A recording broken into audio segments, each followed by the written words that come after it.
So the family of the young lady found murdered in a hotel in Abuja a few weeks ago are finally speaking out, and they don't believe their daughter was into prostitution.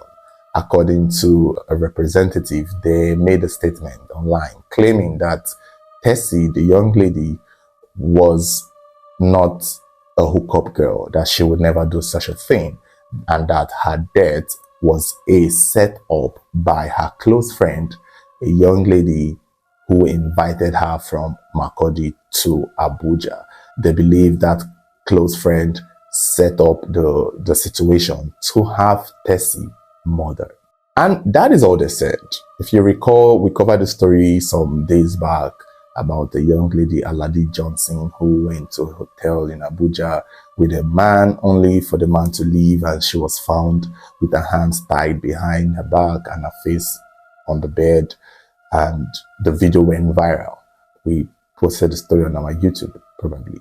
So many people, and as well as the authorities, believe that this could be a case of a young lady who was picked up by a man for her services for the night, and it just went left. A lot of the leads and a lot of the information we have is suggesting to point at the fact that this could be a hookup or, sex for pay situation. Unfortunately, the girl's family are saying that their daughter would never do such a thing, and that she is a poor, innocent girl who had a good job in Makurdi, and she's a victim of a bad friend who invited her from Makurdi to Abuja to have her murdered and killed. And as regards her job, we were able to learn that yes, she did have a job in Makurdi where she gets paid 50K a month. Somebody mentioned that in one of her comments. We also heard that she is a single mother, so there is that. Now, the only thing we don't know is the said friend who invited her from Makurdi to Abuja. We don't know that detail, and we don't know if the police are looking towards that direction. The only thing I can say is I've seen this before. We know what this means. When the family of a victim like this come out to change the narrative to make their loved one look more like a saint, more like a Virgin Mary, more like an innocent poor girl who was on her own, minding her own business, and somebody dragged her from Makurdi to Abuja to get killed in a hotel. The moment they start changing the narrative to fix the image of the victim, you know that this is about saving face other than finding justice. We've seen this a number of times. Nobody wants their daughter to be a prostitute. Nobody wants their daughter to be selling the cats by the roadside and in cheap hotels with no CCTV footage. Nobody wants it to be that way. So for a lot of cases like this, you see loved ones and family go for saving the images, go for repainting the picture, go for changing the narrative. It's better she is the victim all the way and her death was no part of her actions or decision as an adult. It's just easier that way. It keeps them feeling more like the victim and more like, I don't know what else to say, because again, it's misleading. If this girl was indeed a sex worker, or she was doing sex work in a hookup job in Abuja, it's important that that is put into facts and consideration and also evidence, because if the police wants to investigate, they know where to look. They know that, okay, fine, the killer is going after hookup girls that he had no knowledge of, or who has no knowledge of him, who he has no relationship with. So there is a chance that this killer would strike again. So that is what they call a lead. This is helpful in knowing the path that the investigators will look towards. But when the people in charge of pursuing justice for their loved one are changing the narrative, it's misleading, because now you are telling the police that, no, please, our girl was not a hookup girl. She was invited by a friend from Abuja and the friend set her up. Now they're going to find the friend.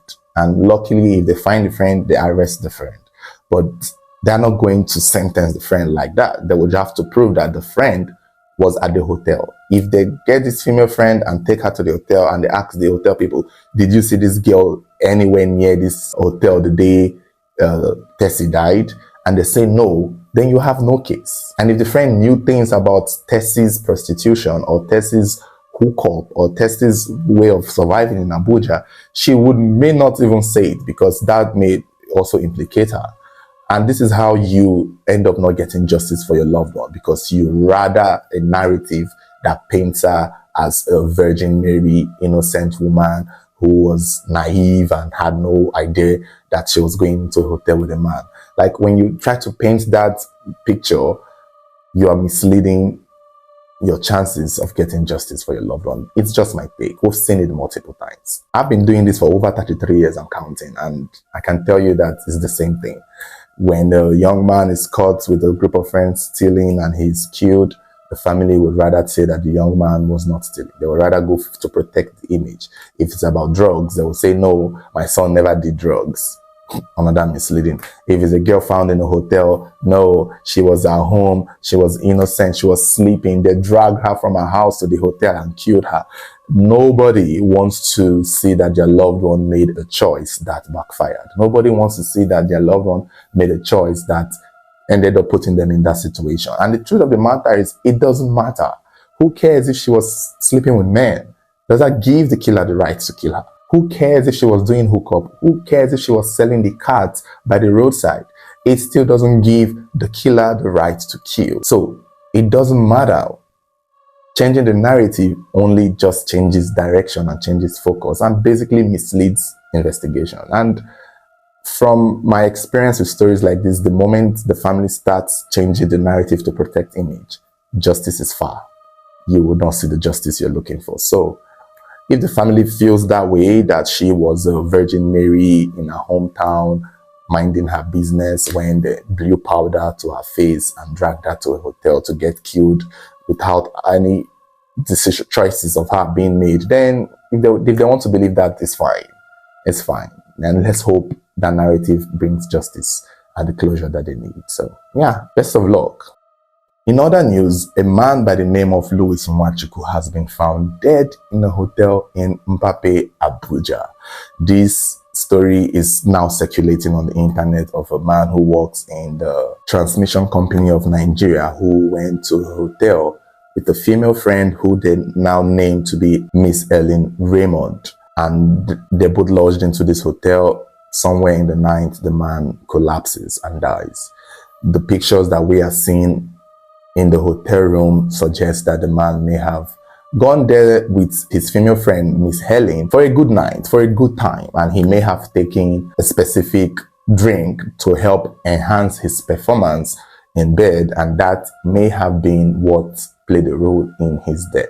Some people who are assessing the site are saying that it may have been heart attack, it may have been something regarding blood pressure, it may have been something that has to do with his body overheating, and it may have had something to do with the multiple times he may have had intercourse over the course of the night.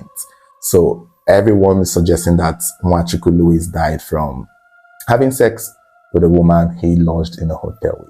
Now, I'm not sure the police are investigating this incident as a murder. I don't think they suspect foul play. It's possible that the lady he lodged in with was the one who raised the alarm. Some sources said that they slept and he did not wake up. So she raised the alarm and, the authorities came and they've assessed the situation and they believe that he may have died from natural causes as a result of what may have happened the night before. So, because we know the lady's name as Ellen Raymond, so I believe that she did not run away, because most times when somebody dies in a hotel, the other person runs away, whether they did it or not. So we just assume that would usually be the case. But we don't think Ellen ran away. Either she did and she left her name on the counter and that's how we know her name.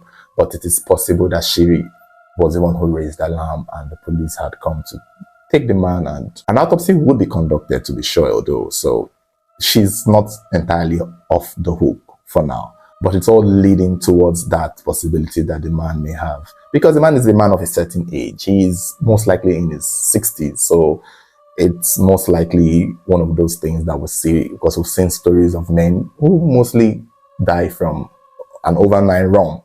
And especially when they take drugs to enhance their performances and other things to enhance cellular performance. Those things eventually cause some damages for most people. It could be a heart attack. So yeah, but For this story, I just want to call out a little bit of double standard, because when you look up the story online and see how people are reacting to it, people are laughing. People are just making snide comments. Some people are like, oh, he deserves it. Next time he should stay home with his wife. Why is he cheating on his wife? Why is he not home with his wife? We don't know this man. We don't know if his wife is even alive. We don't know if he's still married. We don't know if he's divorced. We don't know if the wife is also cheating on him. We don't know if the wife is refusing sex from him. We just assume that when a man dies in a hotel in such a situation, he deserves it. But when a woman dies in a hotel, everybody's compassionate. Everybody feels like, oh no, they've done this again. They want to use her for ritual. I mean, it's a double standard, in my opinion. I feel like we don't know this man enough to start thinking he deserves it. We are all here thinking his wife is finding one rapper in the house, waiting for him and crying. We don't know that. We don't even know if he's still married. We don't know if the wife is alive. So if the man goes to a hotel to have a good time with the other consenting adults, why do we feel the need to judge? It's not like he went with a minor. It's not like he forced somebody there. These are two consenting adults. It just turned out that he lost his life in the process, and we should be a lot more compassionate than saying words like he deserves it. I mean, it's unfair. It's unfortunate also, and I hope the family are able to deal with the loss. And I mean, it's okay. At least it's safe to say he died doing what he loved.